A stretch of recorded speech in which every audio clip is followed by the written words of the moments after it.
An American woman who converted to Islam immediately after 9/11. Find out why. Meet her next.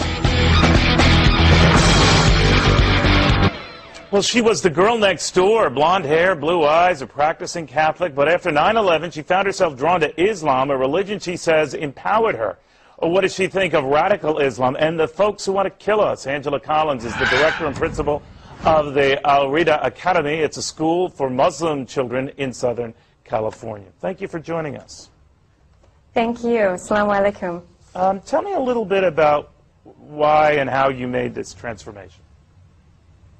I traveled a lot abroad across the world. I went to India and through the Middle East and met Muslims everywhere. And the people that I met were so genuine and generous in their nature. And I wanted to learn a lot more about them. So I came back to the States, I met Muslims here, and they became my friends. And then 9/11 happened, and our entire country pointed their finger.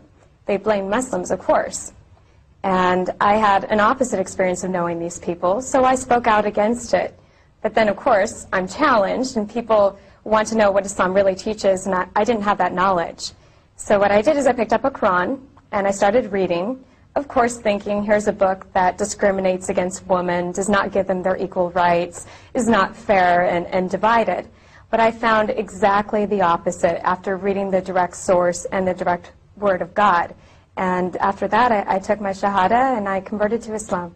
Do you think, Angela, that the fact we don't hear more protests from, let's say, normal, caring Muslims such as yourself, and from the Muslim community itself, about some of the outrageous comments from the more, I don't know, Islamo-fascist side of the aisle, that rightly gives Americans pause? I do blame ourselves for not being out in the media more. Definitely we need to get out there. However, when we do stand in protest, for instance, in front of the federal building in Westwood, they turn off all the lights, and we get a counter-protest on the other side, and traffic builds up. Also, a lot of people immigrated from other countries. They have fear that something could happen to their status here, so it's more difficult for them to come out. But you'll see me, like other American converts, out there in the front lines, and we will absolutely communicate what our thoughts are. But I've heard as well, Angela, that many are afraid to communicate that, or afraid to criticize some of the more severe elements in the Muslim community because they're afraid of getting killed. Is that true? I haven't heard that. I think the only thing that I've heard is people are afraid of losing their status here in America. As for death, no. Although I've had my own experience where I was standing out there in a protest and a lady came out of her car, she jumped in front of my face and she pushed me. Of course, I didn't push her back, and she was older. She was maybe in her 50s, and she was Israeli and very upset.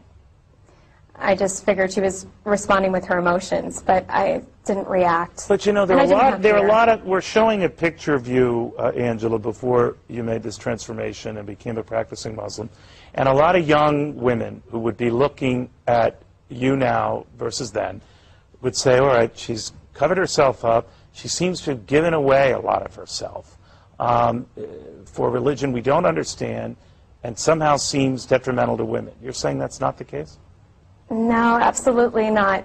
I'm not sure which picture is being shown of me, but I'm sure I'm giving up a lot more of myself than now. How does your family feel about this?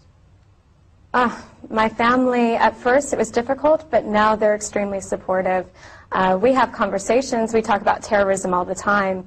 I remind them Catholic, that, hey, right, that's Angela? Have any of them? Yeah, have they're any Catholic, of them become Irish Muslim? Catholic.